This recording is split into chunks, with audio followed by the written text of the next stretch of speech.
We're ready to start this conversation with Chef Ashbell, Nia Grace, Chef Strauder, and we may have a surprise guest that might jump in, but we just want to start the conversation because we know people's time is limited. So, Nia, I'm going to send it over to you, who is going to be moderating this discussion. We're really excited.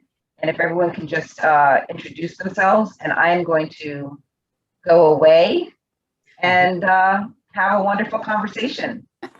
Thank you. Thank you. Hello. Hello. Well, as Lisa said, my name is Nia Grace. I am the owner operator of Darryl, where Your audio is going in and out, Nia. Nia, your audio is going in and out. Can you hear us? I can hear you.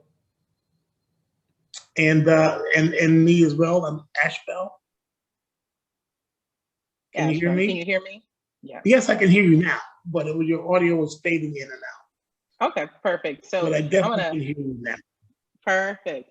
So I'll just go ahead and recap again. I'm really happy to have this discussion with my dear friend, Chef Cheryl Strauder, as well as my new friend here, Chef Ashbell McElveen. I will have the both of them introduce themselves, but I will start with my friend Cheryl. Good afternoon, everyone. My name is Cheryl Strauder. I own Soleil Restaurant. We are in Roxbury, more specific in Nubian Square. We've been open for 3 years. Our restaurant has a Southern theme, and I look forward to the conversation. Thank you, Cheryl. And Chef Ashbell. My name is Ashbell McElveen. I am a nosy chef, and I love digging up culinary history. And but I don't call myself a culinary historian.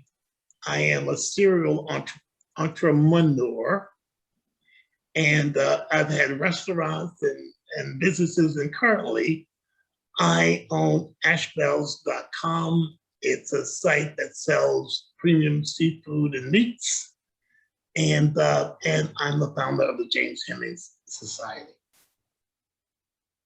Excellent, thank you. And again, thanks for both of you being here to have this discussion. I want to kind of get into it and think about, this weekend in general. One, it's Father's Day. So happy Father's Day to everyone out there. But we're also still celebrating Juneteenth. And when I think about Juneteenth, I just think about freedom, right?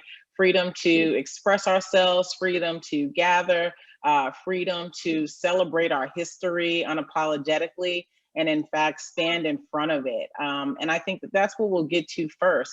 A lot of I would say this, that the backbone of almost every single facet of American culinary ventures in food is rooted in our African and African-American history. And so with that, I would ask you, Chef Ashbell, to tell us a little bit more of your thoughts about that in terms of our presence in America's culinary history. Well, that presence literally got, in terms of fine food, got developed at enslaved plantation kitchens in Virginia, Madison's, George Washington, Thomas Jefferson.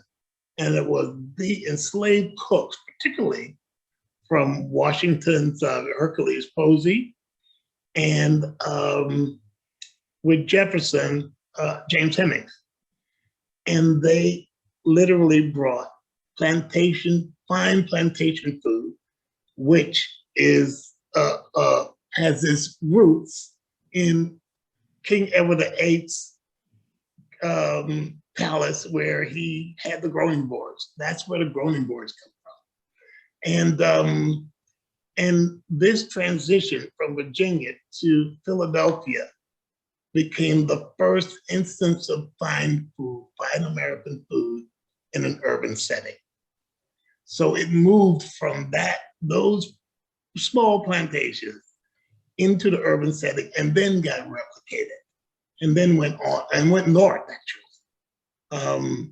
So it for me, seeing that the Africans, the enslaved Africans, took English, Irish, and Scottish cooking was the base of Southern cooking, and it didn't have much taste. So the Africans added taste and ingenuity. Oh yeah, give me some of these weeds over here, and some of these berries. Throw that in there because this tastes like shit. Okay, and that's the ingenuity that the Africans brought to the table. And it says, oh well, we had this back in Africa. Now, let me just put some of that in there. Let me spice it up with some pepper and wake the food up. And that is undeniably the contribution and the underpinning of fine food in America. Although we've been socialized to think that we just were happy to make good stuff out of the leftovers. Well, that's not the case, because fine food and fine service can be traced back to one family, the Hemings family. And they set a bar for you guys. They really set the bar for you guys. So I'm thrilled that we're on this journey, and this is just the appetizer.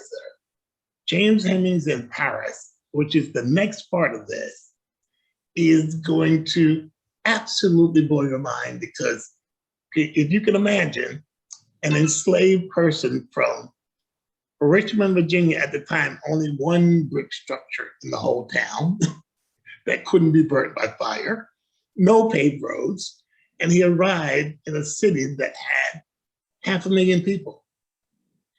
And it was light and music and art everywhere. And the most famous person besides the royal family was a Black man. He was a Michael Jackson of the time. And we're gonna bring moving pictures to show that, because you miss something in the book. You mix something in the printed word, but you can explore so much more nuance in the moving picture. So I don't want to hijack more of the conversation, but I get a little excited, okay?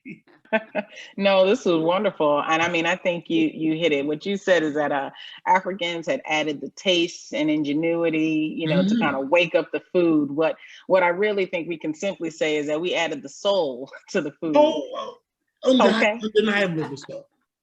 Exactly. And so with that, I know, Cheryl, you have also, I would say serial entrepreneur as well, one who has totally understood that self-sufficiency and our own reliancy is what's really going to help our families gather wealth and longevity. And so I want you to talk a little bit about your restaurants that you've had, particularly Soleil right now, and where you started. Thank you. Thank you for that history lesson, Chef. We needed to hear that and be reminded that we were trailblazers in this industry. Culinary arts didn't begin with the Food Channel. It began with us doing what we did, unfortunately through the stream of slavery, but we have had our hands in the cooking industry for years. Not every chef is formally trained, but when I took a French class of soup, stocks, and classic sauces, they didn't mention, the great Chef Hemingway. He was the first American to go abroad and be trained classically, and he was Black. So, he set the bar pretty high, and here we are fast forwarding to Soleil. So I jumped into the restaurant industry from passion. It's something that I enjoyed. I watched my mother, my grandmother, aunts and uncles cook. And, my grandmother made this phenomenal spaghetti sauce. She's not Italian, but she had her hands in it. And like you said, she brought soul to something that was so soothing to me as, a young person. So my my cooking really started at my mother's table and my grandmother's kitchen, my grandmother's stove. And in 1996, I opened a restaurant, named it after my son, Keith's Place. And I operated that for 10 years and hired youth, men and women from our community and our neighborhoods. And I decided, I wanted to step up my game. And I went to Johnson & Wales and was trained, as they say. But my original training was through the School of Hard Knocks from my family. And from that, I now have Soleil. And Soleil is named after my granddaughter. I believe in legacy. I believe in family. So Soleil is the French term for the word sun. So our restaurant is bright, it's warm. We attempt to have, the best customer service possible.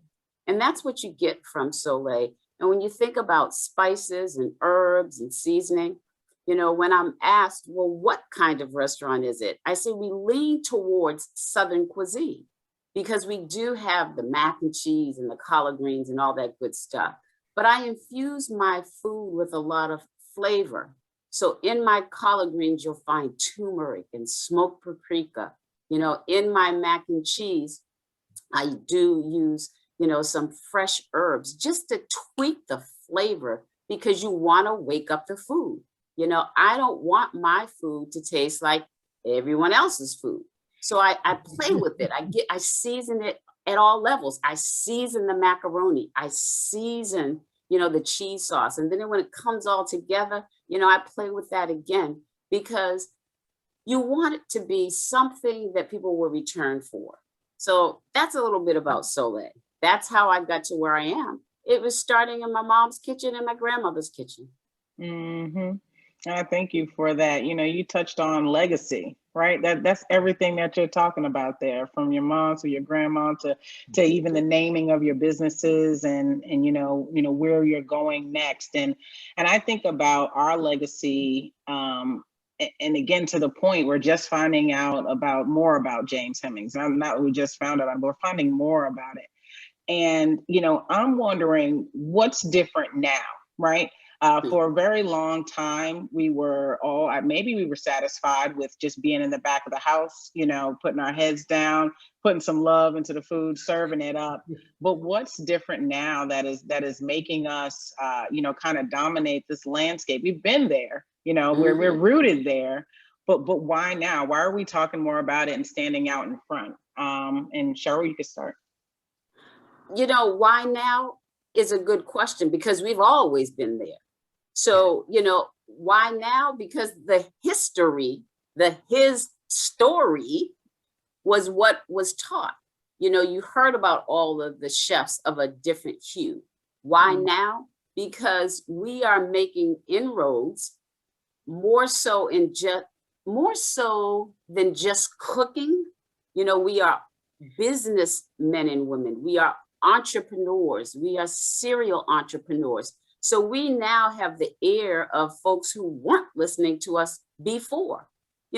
Recently, I think it was in February, I'm sure you saw the article in the Globe, the city of Boston, and I don't want to misquote, so let me just go to my notes. Yeah. Spent $2.1 billion in contracts, and Black folks got 1.2% of the contracts that the city was spending. Now, they weren't all in food.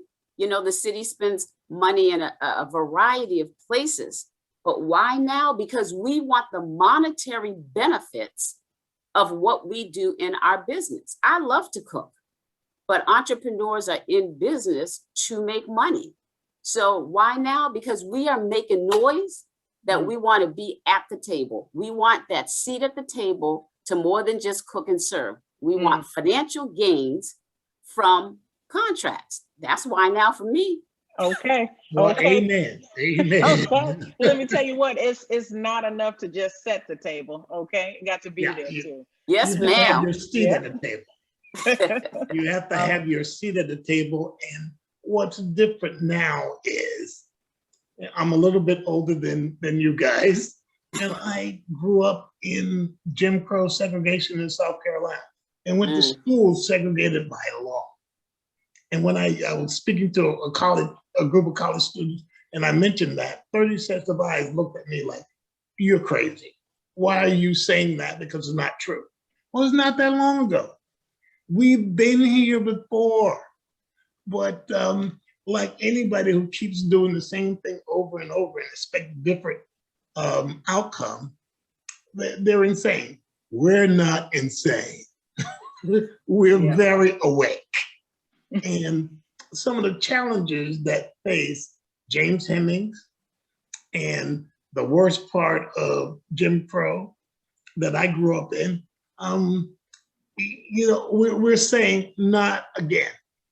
That's what's different. We've been here before, when we're saying not again. And for me, I have a question for you two, because Black women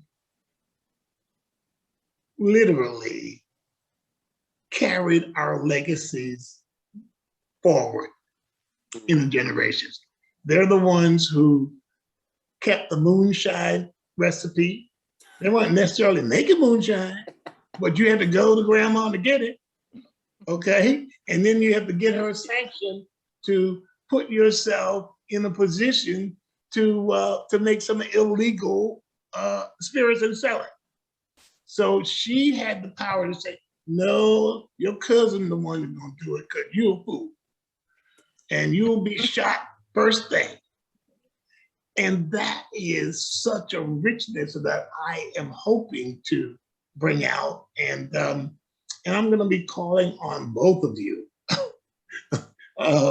to help rescue those old family recipes that are tucked away in Bibles everywhere in this country, but they're just being left there. We have to, and that's what we're trying to do with the James Hemings Society, is launch a program of iron pots and wooden spoons. Is really to curate those recipes and to save them for posterity. Okay, that's one thing that I'm gonna be calling on you guys to help with, because you have that legacy of, particularly in food. It wasn't Black men going out selling food; it was Black women. During slavery in Boston, there were tons of Black women on the streets selling food. Okay, because that was easier for them to do, to be financially independent and also take care of their families. But there weren't a whole bunch of men, with a food cart. No, that wasn't considered man's work. And now, being James Hemings in Paris was taught by a female chef.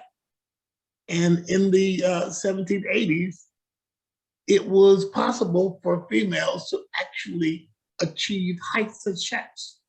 And that wasn't happening before. And so now this whole legacy that you two have inherited, and that informs your cooking and your entrepreneurism, it is so uplifting to me. If there was a wind under my wings, that's it. You're the wind. You're the wind. Thank you. That's my mother tragically died early, but she was a working chef. She was a working chef, and it took me years to really. I knew that she was a working chef. I knew where she worked. I was waiting for her every night when she came home. But my father's family was also really good in food, and they cooked in prestigious places in Washington and all up and down when you couldn't give a political function unless you had Black people cooking. Because nobody's going to take a chance on white people serving some crappy food, okay? That whole tradition, that was on my father's side. And because they are loud as heck, all I heard was their crap. And I had to stop to hear my mother's soft voice. And I had a chance to, when we were shooting this in my hometown, meeting my mother's friend, Mr. Jared, 93 years old. And he told me the first time he met my mother, she was in a restaurant and he was bringing coal to the restaurant so that they could fire the coal stove. And he said that she was, when the old ladies were coming to her to say, taste this, how's this taste? And he looked around, he said, who is this young girl? It was a young girl with a palate. Now, I didn't know that growing up all my life. And he said, yeah, the old ladies went to her to say, tell us whether this is right or not. And I was shocked. I was shocked because I didn't know her I just knew her as a mother who died tragically and not as the chef, not as an adult, seeing her as another adult saw her, during the time. And it was amazing to rediscover her. And when I'm looking at the both of you, I know that she's happy that you're there. Mm. Yeah, and that's important because for me, it's about legacy, but it's also about responsibility to the ancestors. Yeah. Okay, and I just a quick little story. I was sitting at Monticello in the causeway that takes between the kitchen wing and going to the house. And I was alone, and I had been so angry when I had seen a video of a white woman, a white chef, cooking and making James Hemings and snow eggs in that kitchen. I was livid. I was like, she wasn't there. What's she doing there? What is she doing? Literally, the spirits came to me to say, Ashbell, this is not about you. This is about us. And what we did here, we did with pride in spite of our circumstances. And that, it was a sea change for me. Yeah. Because any chef, any color, you could be green, purple, but any chef worth their salt should go to that kitchen and genuflex. And because that's where the first cooking school was in America. And by Jefferson's contract to make him free, he had to teach his brother Peter what he knew.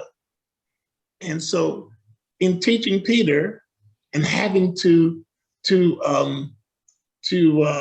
feed out of that one kitchen all the enslaved people that came from the Madison plantation, other plantations that came to visit Jefferson, they went to one door and stood there. And I remember what my great aunt said when she was showing me how to make something. I was looking in her mouth. I was just trying to catch every word. And she said, stop looking in my mouth and look at what I'm doing. Don't believe your ears, but believe your eyes. And I'm now learning and rehearing all of this stuff. Yeah. And I, when I see Black women chefs actually prospering and making their own way and not dependent on a man necessarily to open the door for them. Yeah. I'm encouraged, and Nia, that's what's different now. Y'all different. Okay. Well, you know what? If this old man loves it. I kind of believe that we've always been the same. Y'all might be different now. Y'all might have a little bit more understanding of our role and presence and the need for us, right? I want to ask a question. We as men? Yes, you as men. Because and listen, it may very well be one of the reasons. Absolutely. I wanna make sure, I do have some questions coming in from viewers as well, but I do wanna, just while we're on this topic, you said that the work in the kitchen used to be, it was not considered man's work at all, right? No. Yet so few women have been acknowledged or have had the honor due to them. And I want to, I'm not going to ask really why. We can't understand it for everyone, but within our community, within the Black community, how do we make that change and shift to make sure that the women who are literally the legacy and the foundation of a lot of the meals and our entrepreneurial drive, and like you said, even keeping the recipes for things we weren't even making, we just had it. How do we get our due and start within our community? But I'm going to start with Cheryl on that. So we can't wait for others to acknowledge us. And what we need to have happen is our community really needs to take focus, I think, because it is the responsibility, I believe, of our community and constituents to support Black businesses. I mean, the only way people are going to know what we do and see what we do is to come in and patronize us. If we are waiting for some other hue to come and lift us up, that's not going to happen. It just will not be the case. We have to set a very high standard and we have to live that. Like you and I carry our business on our back. Like every day we strive for excellence. We text each other crazy hours in the morning and in the night. This is happening, that's happening. I have a young man that's going to start with me tomorrow, rough and raw. I said, I'll teach you what I know. I need, if you come to me not from the industry, I'll teach you and then you go out and you do your thing. And I have taught young women, you go out, you do your thing. See, each one teach one, each one reach one. We have to live that. So as entrepreneurs, we have to walk that stuff that we're talking about. And then as community residents, we need your support. Nobody's going to lift us up but us. So if folks are waiting for somebody else to come and give us some accolades and some kudos, we might get it here and there. You might have a radio station or a TV station show up and say, oh, come and visit this, African-American restaurant. They're really good. But that's not sustainable. That's the one-off. We need our community invested in our Black businesses. But one thing that's true is we all eat. We might not go out and buy a shirt or a pair of pants, so we're not always going to do something in retail. But I tell you what, we're going to eat all the time. Absolutely. So we need that support. That's the only way we're going to get recognized. Yep. And so again, it starts from within the community. It starts from us patronizing our own businesses. But I think, again, to the point, it really has to be about, highlighting the fact, we sit there and we look around for chefs, and even some of us have innate bias and think about where's that guy, chef, whatever that guy's name is, right? And I'm like, got all these female chefs out here, like these women, badasses just in these streets doing what they've been doing. I don't know if you want to talk on that point at all. I think we, maybe got it covered, Chef Ashbell, but do you have anything to add to that? Well, as far as the culinary entrepreneurship, and I literally brought the whole Southern concept to London when I lived in London. And instead of hiring a seasoned wait staff, I did a bunch of interviews and had people come in to interview to be trained as a waiter. And that is kind of something that you guys can do, because you can nurture people, not necessarily in the kitchen all the time, but you can nurture that front of the house. And it's got to start with you. I feel that there are some men, Black and white chefs, that can't see the value of women leading their own kitchens. And to them, I said, just go sit in the corner. Nobody want to hear from you, okay? And that's what I'll be saying. But I definitely admire what you guys are doing. And I always say to people, I was raised by women, not by wolves. Mm. And, Right. and for me, that means respect. And respect in the workplace, and being courteous, and you know, so much jealousy in the industry, and you see so many young chefs of color only worried about their brand on Instagram. Oh, my brand. I said, you don't even have a brand.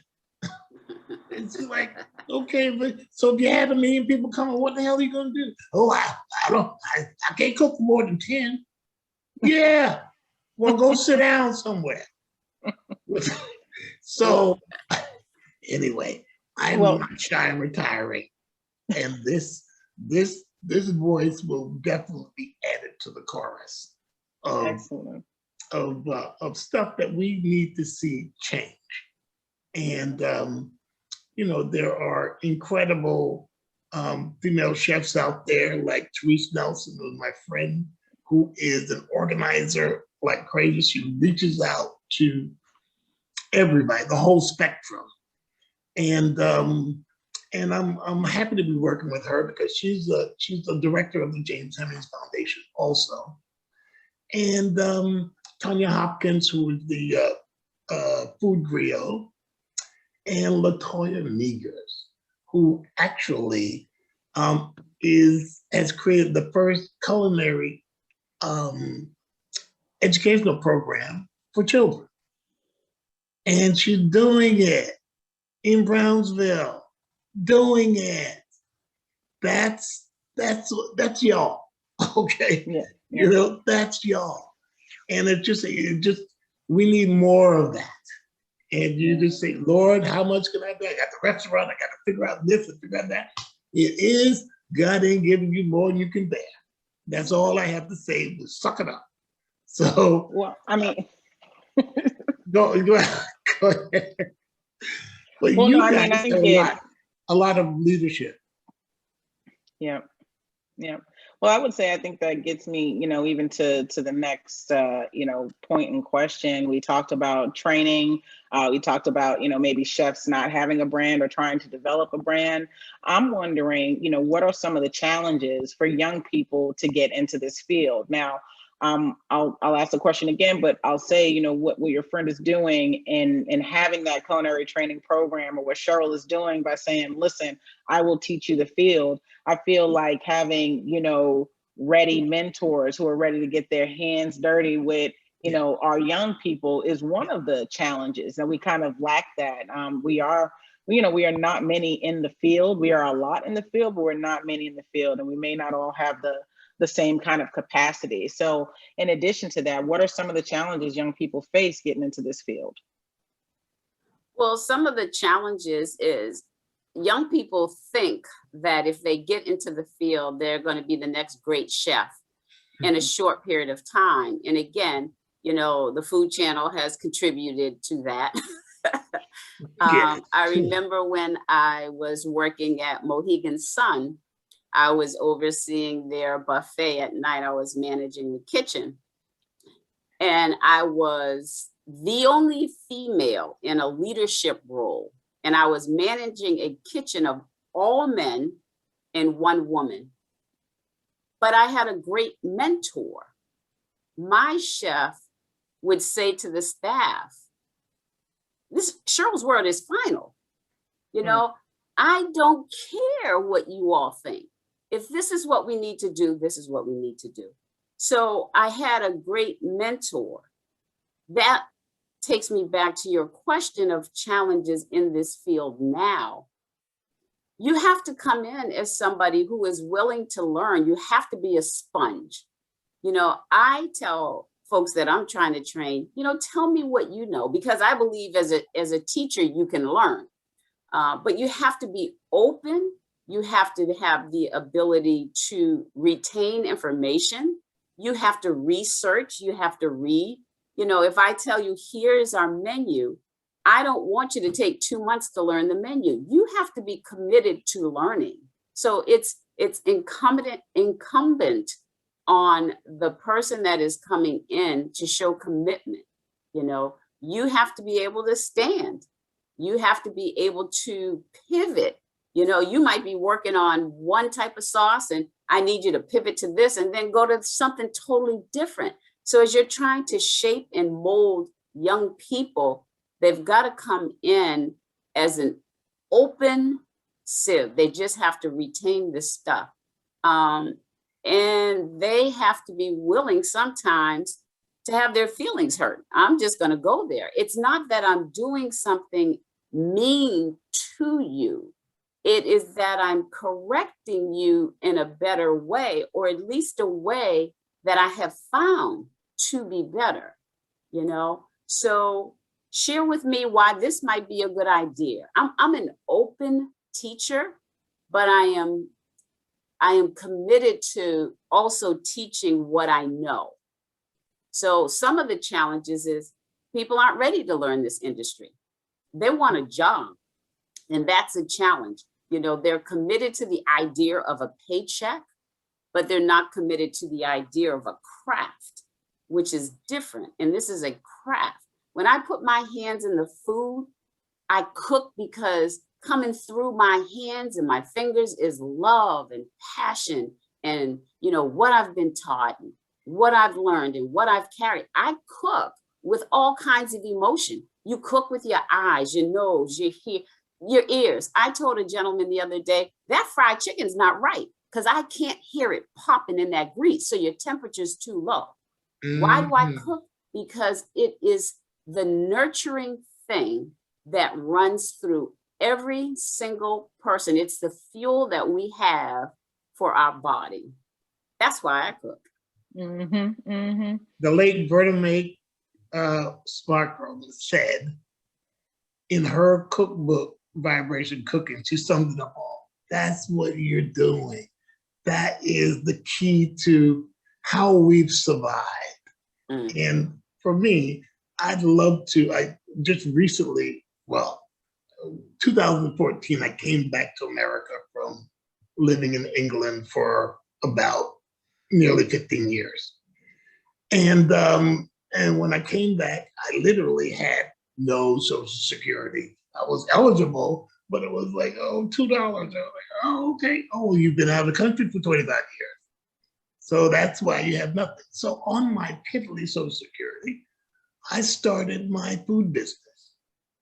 I started smoking salmon on the back porch of a friend, and then went to start to sell that salmon in a farmer's market. So it's, for me, it built up to being so successful in the farmer's market. I raised $300,000 to bring it to where it is today. But I started standing there on the corner for a whole year in wind, snow, sleet. I was there. And you're right, it takes a commitment. But there's also an avenue to show some of these younger chefs that their grandmother's recipe for jam, they can actually perfect that. And then we need to show them how they can market that, how they can sell that, how to be an entrepreneur. And I hear it.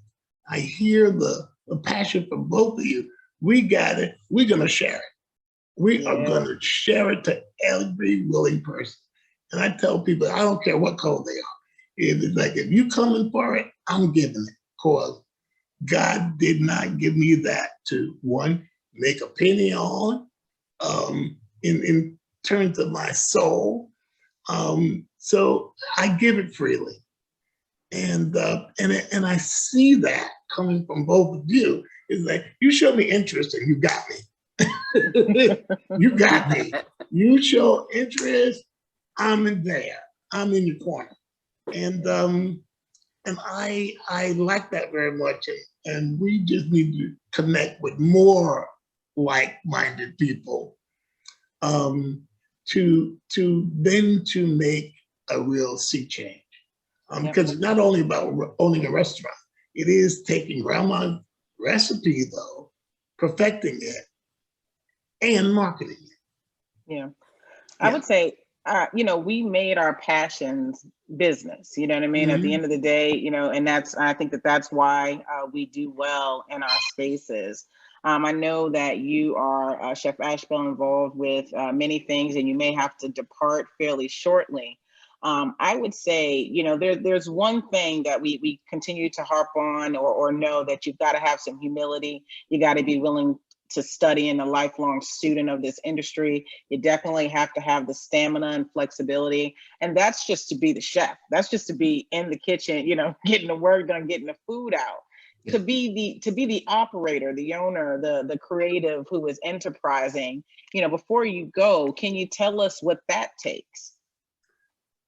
It just takes the same kind of commitment that it takes to stand in your kitchen and learn something. I didn't know how to smoke salmon, the hot smoked salmon. Every time I tried it, the temperature was too hot, so you got all of that white stuff that comes up on the salmon. And I said, wait a minute, you don't master me, smoker, I master you. And I talk to my instruments and pots on a regular basis. Like, no, I'm not having that. I'm not having that. You're doing what I want you to do. And I thought I was the only one who did that. Oh no, we're crazy. We're a little crazy in the head. You're not excellent. You're just like, no, that's not what I want. And and I fussed at this wood smoker, and I made it work. And I was able to sell my smoked salmon for $50 a pound. I'm just saying. And it helps that you have you believe in what you're doing enough to stand on that corner. Yeah. And it's not just a restaurant. There's so many people interested in wines and spirits, and the fact that so many it's as limiting as being in the kitchen in a lot of ways, but it's also very rewarding. So we need to, be that beacon of example of we successfully entrepreneured. And I say manure because it's really, you just throw it against the wall and you hope something sticks. Okay. I like that. I'm adding that to the vocabulary. Yeah. So, I gotta tell you, I am thrilled to just be in conversation and connectivity with you two. That's everything for me. Okay, It's not about a penny. It's not, it is, I've connected with people that share my passion, share my skin tone and my political self, and with them we can do anything. Yeah. So for us, I'm just saying now anyway. One of the things that I hear it all the time because I lived 10 years in Paris and about 14 years in the UK. And I hear it from women chefs in Paris, Black women chefs. They say, you must make a dinner. You must bring us all together. And why do those Americans don't even think about us? It's the diaspora. They're your sisters. And they see you. They're seeing this. And they're like, well, wait, they're not talking about us and we're over here in the same crap. And I got cornered by some female chefs in Paris, and they said, you will make this dinner. You will promise us now. And I am going to do it. And one of you guys will host that dinner in your restaurant. Well, I was gonna ask you first, you can tell me how you are doing on the time, but, and I'll ask you too, Cheryl, but Cheryl and I are coming to dinner at your house, Chef Ashbell. And I am wondering, what is that special dish you're preparing for us. I want you to let me know why you're preparing it. Describe it to me. I'm so interested because I'm coming. Well, I made something in the UK that I loved, and I had been given some wild boar, and I smoked it, and I made wild boar grits and tomato casserole. That's one thing that I'm going to definitely make. I'm excited. Yeah, because it's just like, oh no, well, it's the carrier of stuff. And I frequently, make cold grits, like my father showed me, to make refried grits. You just put it on a sheet pan, chop it up with a big spoon, rough chop it, and then have a combination of bacon fat and butter, or duck fat and butter. And you refry that in the pan. You let it get crusty, flip it over on the other side. That's how you warm it up. And that was my fried chicken, was served in London on that, on a bed of refried grits. And you had a container of gravy to pour over if you wanted. And I had a gospel, I'm gonna have to go in a couple of minutes, a gospel choir had been touring Europe, and they came to the restaurant, and they got served their dessert, which was warm banana pudding. So I deconstructed it, and I made pound cake instead of wafers, warmed up the cream, and then I grilled the banana in rum, pan grilled it in rum, and then served that on a platter, so in a bowl, warm. And they started singing. The whole neighborhood started running down the street. They raised the roof off the neighborhood. And when I went upstairs, one woman, she said, well, you come to Atlanta, I'll never get in. I said, well, what are you talking about? She said, if you make this in Atlanta, no way that I'm gonna get in. And I thought, yeah, well, anyway. Go ahead. Let me tell you what, Chef Ashbell. I tell you, I asked you what dish you would make for us special, and what I know, Cheryl, is that we're going to get wild boar, fried grits, fried chicken. We're going to have warm banana pudding and a gospel choir singing to us. You are absolutely right. I'm there. I'm showing up. I'm there. Well, oh my. I'm going to leave with this. I had the opportunity to have Berta May come to my house, and we were making cornbread and a big pot of greens, and we'd fry some catfish. And we were making it on the stove, turning it over. Now I grew up turning over cornbread, and I knew when it was ready. But 5 minutes before I thought it was ready, she said, "Oh, you're going to turn that yet? What you waiting for?"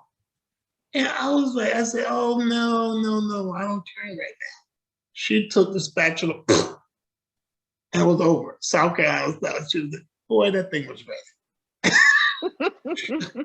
It was her vibration. It was her vibration that said, okay, I'm at your house. Okay, we're going to have this meal, but don't mess up the cornbread. Okay. Okay. And that is, I live for that. And I'm richer because of that. Yeah. Yeah. So I'm thrilled to have talked with you guys. I'm just absolutely thrilled. But I am joining a Facebook Live where I'm going to be talking about the Assumption dinner that James Hemings cooked 231 years ago today is the anniversary of the room where it happened. And he didn't get any credit for actually providing the bomb because Jefferson weaponized his food. He knew that American palates would be seduced and pliable and malleable with James's cooking. And that's exactly what it achieved. And so that's why I have to run off, but I don't want to. I want to continue this conversation, and we will. Yes, yes. Very Well, I nice thank meeting you. you all. Nice to meet you Thank too. And you. thank I you for sharing. appreciate your time, and the film was amazing. I learned a lot, Thank you. Have a wonderful rest of your day. Thank you, and you as well. Thank you, Chef. Thank you, guys, and thank you, Lisa. Thank you, Chef. Okay. And can I just say this was an incredible conversation, and we're going to do this again. I think we that must. we need to create our own chef's table. Yeah. With these conversations about history and all of that. But I just am jumping on to say thank you, Nia. What a great moderating conversation, questions that everyone got to answer. Cheryl, thank you so much for jumping in. It's just been a rich conversation. And as Chef Ashbell says, we can't stop here. We need to continue to have these conversations. And I know on our end, for our team, we are committed to doing that. So we'll see how we can do that. And we're cross promoting your Facebook Live. So that's on 15 minutes. So if people want to check into that. That's why they're calling me now. Yeah. So we'll make sure that people get an opportunity to do that, because that dinner is really amazing and people don't know about it. Yeah. Thank you very much all, and goodbye. Bye-bye. See you on Facebook. Yeah. Thank you both so much.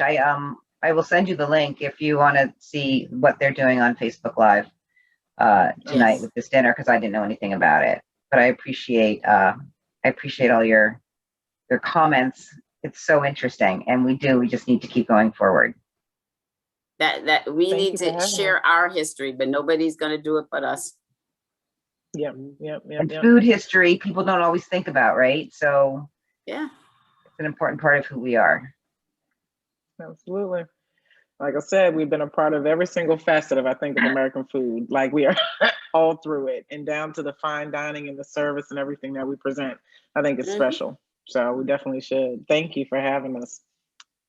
All right. Take care. Have a great rest of your Sunday. I hope you get some rest. I know it's Father's Day and you probably all have been very busy cooking and working. So hopefully you'll get to relax some. All right. And we will talk to you soon. Talk to you soon. soon. Great. Take care. Thank you. Thanks. Bye. Bye-bye.